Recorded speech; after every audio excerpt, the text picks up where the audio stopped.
Hi! What's up guys? Nesp Gaming here and welcome back to my YouTube channel. Maraming salamat pala guys sa mga subscribers natin dyan, sa mga patuloy na nanonood sa ating videos. So huwag kalimutang mag-subscribe, at mag-like, at mag-comment na din kayo para sa mga susunod nating content. So ngayon, ipapakita ko sa inyo kung ano nga ba yung meron dito sa Project Sino na binigay na airdrop dito sa half anniversary. So yan, puntahan nyo lang guys itong gift box dito sa tabi ng IGN nyo. Tulad yan, Naspi Gaming. And dito meron niyang gift box na nakalagay. And ayan, claim nyo lang yan like this. So close na natin. So nakakuha tayo guys ng NFT Sino. So saan nga ba natin makikita yan? Punta tayo dito sa ating box.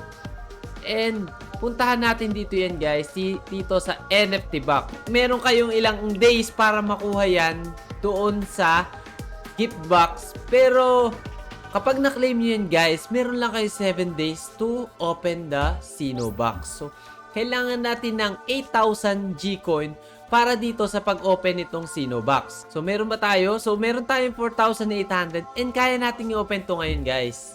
So ready na ba kayo? Ready na ba kayong open natin tong Sino box na to para magamit natin to at isabak sa arena battle? Ready na ba kayo guys na i-open natin tong NFT box natin? So kung ready na kayo, mas ready na ako. Please, click and pray. Tulungan niyo ako guys na magdasal na maganda. Sana Necromancer. Sana Necromancer.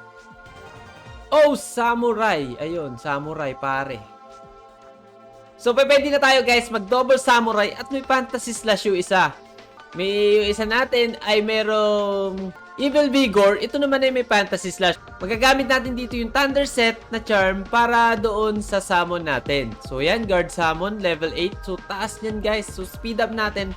I think ito yung kailangan natin baguhin dito kasi medyo mababa siya and hindi niya kailangan ng speed up.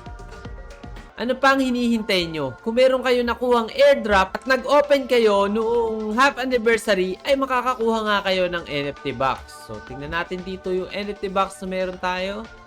Or NFT Sino na nakuha natin gamit yung ating Gcoin.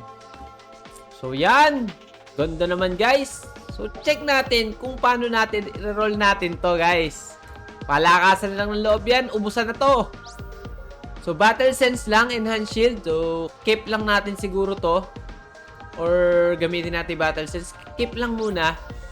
And meron pa naman tayong U-Coin. So, reroll lang. Enhance Shield, pangit guys. So, last na siguro to. Pagandahin mo naman, tropa. Breaker Killer. So, kailangan breaker yung mahirap yan. Kasi kung wala tayong breaker na kalaban, ito muna. Reroll ulit. Isa pa. Boom! High speed. Increase when HP drops below 20%. So, mahirap din to guys. Pero, ano nga ba mas maganda? So, sige. Damage to ninja na lang siguro muna tayo.